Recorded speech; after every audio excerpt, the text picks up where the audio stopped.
Roddy O'Sullivan is a keen children's writer. After a long career in medicine, he now devotes himself to lecturing and campaigning for the protection of the lakes, rivers, and wildlife of his native island. Roddy enjoys playing the guitar, fishing, and bird watching.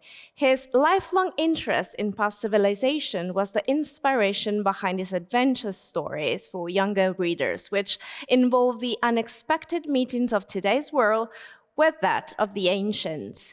After Clare Island's Dark Secret, which we discussed last year, the writer comes back to the publishing world with two following books entitled The Horrific Secret of Westport House and The Aran Island's Terrifying Secret, which we're glad to present today, together with the author who's right now connected with us. So let's welcome Roddy. Hi, Roddy. How are you? Good morning, Genera. Terrific. Welcome again to Conoscere TV, and thank you for accepting again our invitation. You're very welcome. It's a pleasure to be here. So, Roddy, please tell us, what can the readers, the young readers, expect from these two new titles? Well, they were written, Genera, the feeling that I had as a kid, that if I read something, I wanted to be excited by it. I wanted to turn the page.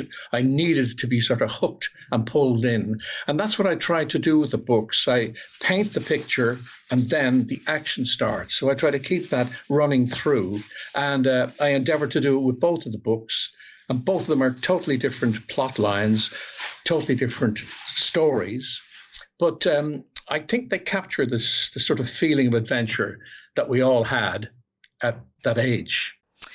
I guess that when you are a children's writer, you always have to keep in mind the age that you are addressing the book to, which is a challenge. What can your readers, in the case of these two books, learn while reading?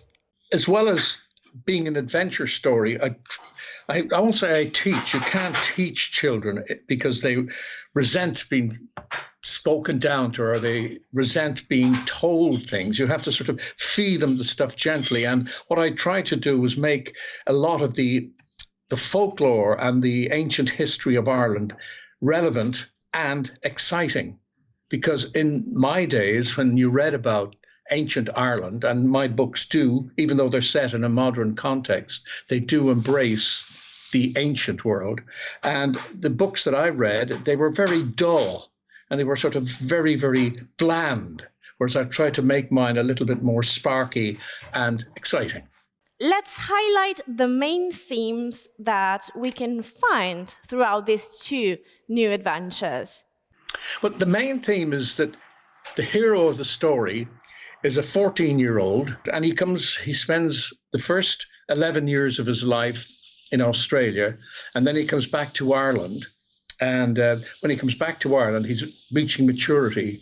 And that's when his DNA, or his genetic setup, begins to show itself, that he's not a normal child. He's a Fomorian child.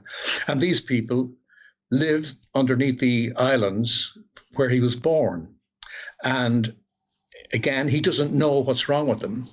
And he's really puzzled, and so are his friends. And he attacks people who are doing bad things, and he tries to protect the environment. And that's the background to the story. It has been a while since these two titles have been released, so I'm very curious to know what have been the feedbacks that you receive from your young readers so far.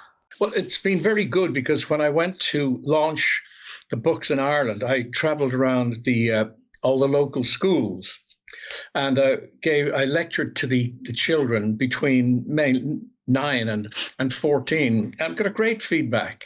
They were really enthused, and the questions were great.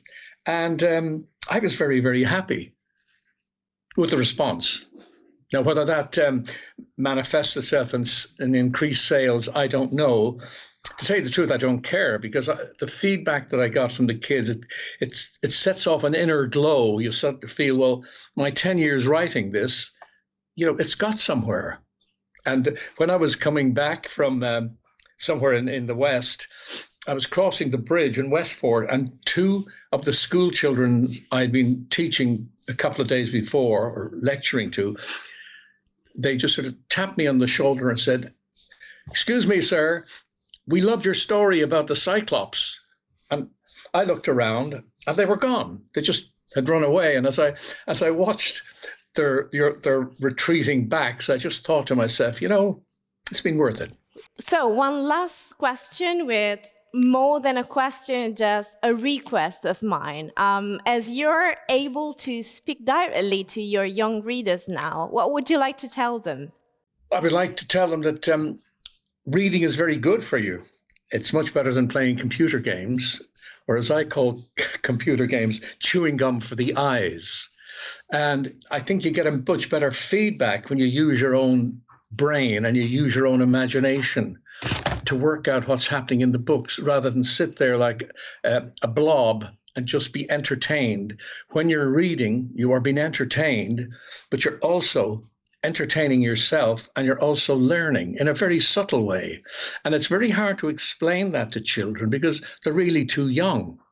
But that's what I hope, that the reading is kept up, because quite frankly, there's a lot of entertainment for young children nowadays, and the reading is, well, I won't say it's a minority sport, but there's much fewer kids reading than there were certainly in my day, which I find very, very sad. Thank you, Roddy. Thank you again for your time, for this little chat, and we wish you best luck with all your books. Giverva, it's a great pleasure. Lovely seeing you again, and thank you very much. Bye-bye. Let's follow the incredible and horrific adventures of our Shane Donegan in these two captivating novels for 10 to 14-year-olds set in the west of Ireland, written by Roddy O'Sullivan.